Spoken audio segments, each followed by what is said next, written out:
Omuliro guvudde ku masannyalaze gusaanyiza amaka g'omutuuze n'ebaddemu n'efuuka muyonga.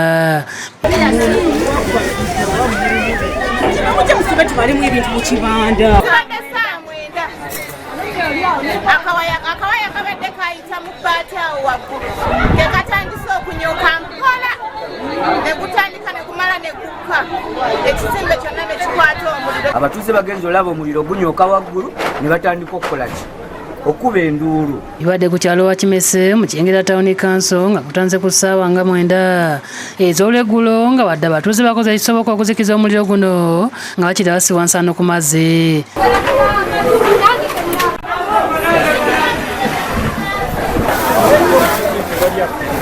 Twebaza abatuuze b'ewa Kimese tuyambe nnyo ennyumba eno wekwatidde omuliro. Sara Nanyanzi nannyini ennyumba eyidde ategeeza nti abaali tali waka nga buli lwonna ne bamutegeezezza nti wabula agenza okutuuka nga buli kimu kifuuse muyonga.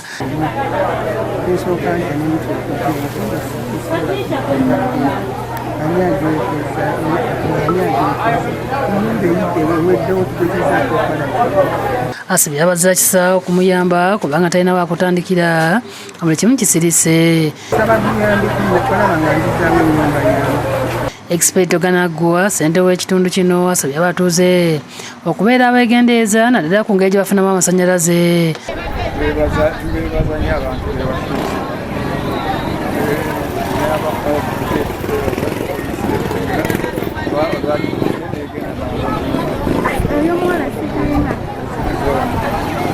Abatuuze bavumiridde poliisi y'abazimya mooto okulwawo okutuuka mu bitundu ababeera bakutte omuliro. Abatuuze tubadde tulinanga fire brigade mu kitundu kyaffe kuba nebadde ng'etulanga nsandi naye okulina fire brigade okuva Kajjansi oba wa ejje mu kitundu abaswavu nnyo. Tusaba gavumenti ekyuseemu. Tusabira gavumenti eweereze at least buli station ekeko abafaya obeere watise ekimotoka kimu babaawo enjegange eno kubanga basobola okudduukira ddala n'okuyambako. Lydia Nareiso yakusakidde eggulu lino ku Lwabukedde TV.